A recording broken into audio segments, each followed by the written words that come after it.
And here's one of our little rays of sunshine. Isn't she so pregnant? Did you give birth recently? Or are they still in there? This is Scar Baby, king of the universe.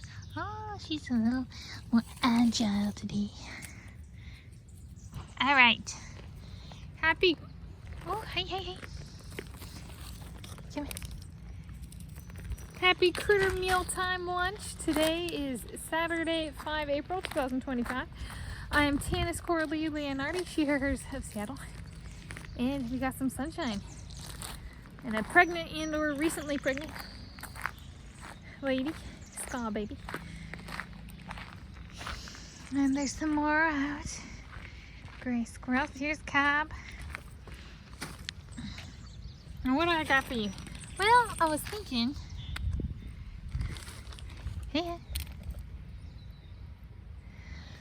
I was like, you know what? One of the I brought up medical malpractice in relation to my mom, and I was like, it could be that. It could also be.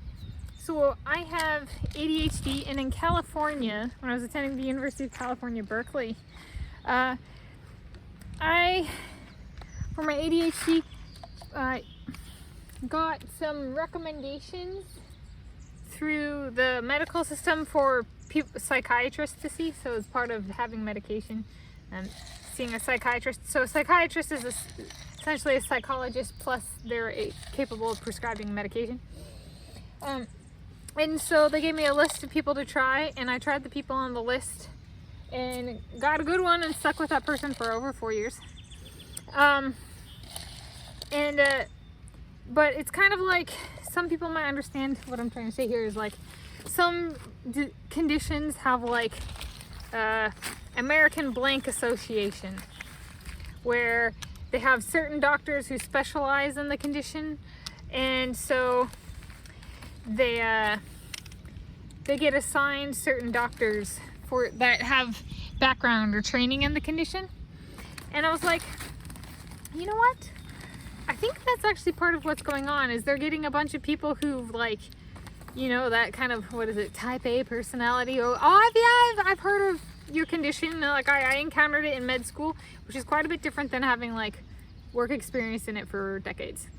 So it, you know, her kind of like fictitious diagnoses, so to speak, might just be ignorance on the part of the doctor she's been getting. So is that medical malpractice? I don't know.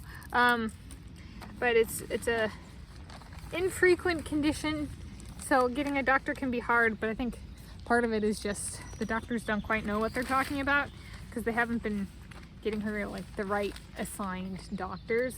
I would kind of classify as what happened was a flare-up of her condition, and she has improved. In terms of like, if I had to diagnose her with like what's going on, I would say she is having difficulty expressing herself.